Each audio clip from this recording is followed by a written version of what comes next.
सुमय आरानमायिकारी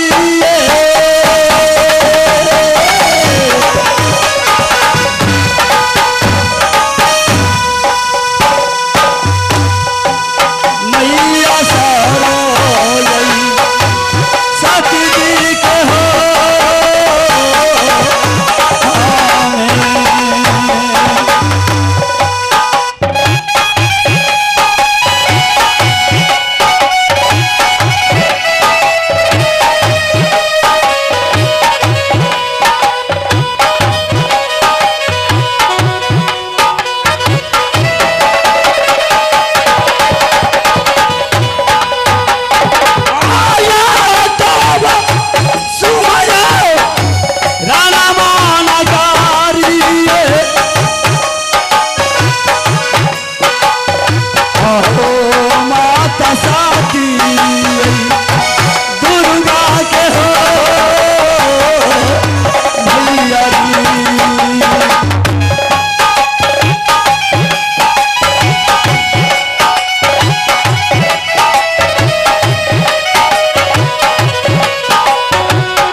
भैया मेरा मकान हुआ हेलो तारापुर शहर और पिताजी का नाम तारा साहिब सिंह है। मैं 3 भाई का भैयारी तारापुर शहर में हूँ और मेरा नाम है शोभा नायक। मुझसे छोटा भाई का नाम रूना कुमार और झूना कुमार।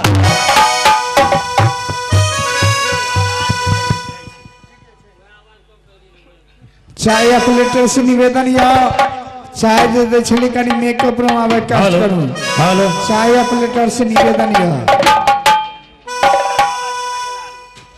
भैया इस समय मैं अपने दरबार जाता हूं और मुझे यहां से तीनों भाई मिल करके पाठशाला में पढ़ाई लिखाई करता हूं।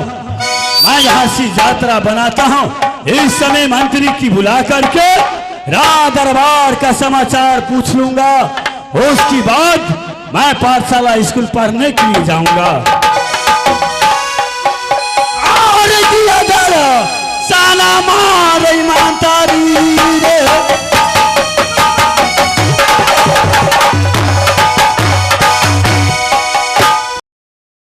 राजा के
खुशी रहो मालिक।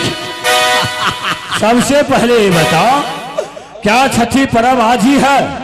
आय न बुझला हमरा छठ दिना फुर्सत नहीं है 27 तारीख के। ओ इसका मतलब तुम्हें 27 तारीख का फुर्सत नहीं होगा। हमरा नाच के साता है माधोपुर चकौली के। तो गाना आज ही गा करके तुमने खत्म कर देगा। कहलिए कि आइए जे से छठ क्या ले छिए हम अपन योजना नहीं करब। अभी तो छठी का गीत तो नहीं गाता था तुम।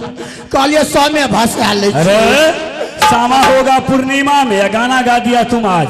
मालिक आबे में जो हमरा लेट भै गया हम कहीं चल गया ससुराल। ससुराल अरे ससुराल किस लिए गया था? मालिक बाप जिंदगी में हम कहियो ससुराल नहीं गेल। अरे तुमने बाप जिंदगी में कभी ससुराल नहीं गया तो शादी कौन किया तुम्हें जाकर की ससुराल में? हम अपना ब्याह हम कहाँ गेल रहिए? तब कौन गया था? हमार बाबू गेल। तो शादी कौन की किया? बापे केल के ना। तुम्हारा पिताजी किया? हाँ कॉल करके बुढ़बा क्या कान दे चोला लिया। अरे तुम्हारा पिताजी ने शादी करके लाया और वो कन्या